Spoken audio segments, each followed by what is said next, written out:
Hi, Miss Brown here. This is just a quick video because every single week we are going to be working on our third quarter progress assignment. It's the very top assignment in the assignment section, and as you can see, we've been working on it since the 15th. So we actually started this, I believe, on the 19th, and we went and backdated it. But each week we should write our grades in each box, and we can watch our progress throughout.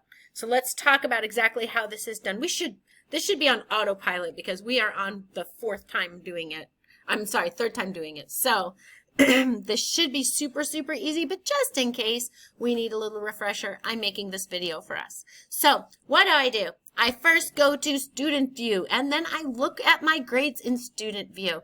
Remember, right now we are in spring first term or first semester. I can't remember which one it's called, but spring and first, that's what you're looking for. When you open it, you should be able to see your grades.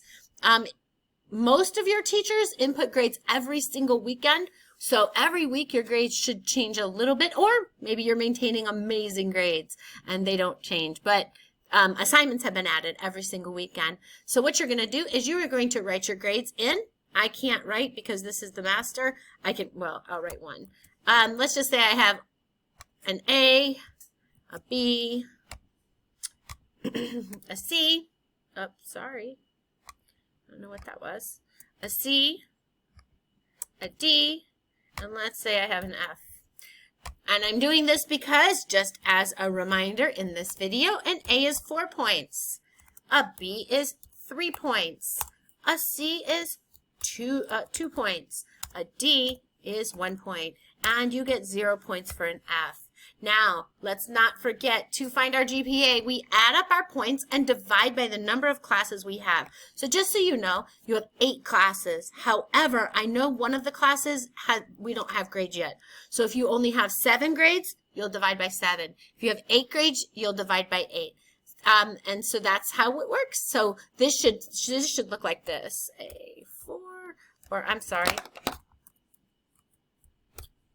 Let's say I dropped it dropped a little bit to a B3, and then let's just say I brought it back up to an A4, and this whole week, and this whole week are all filled out. This week we're filling out the February 5th.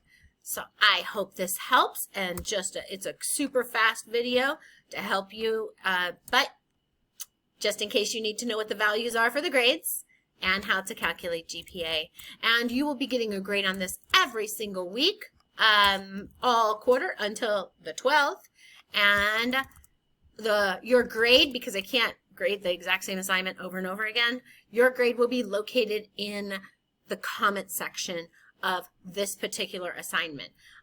So all you have to do is go to this assignment and look at your comments, and it'll tell you exactly what your grades have been. Hope it helps. Thank you.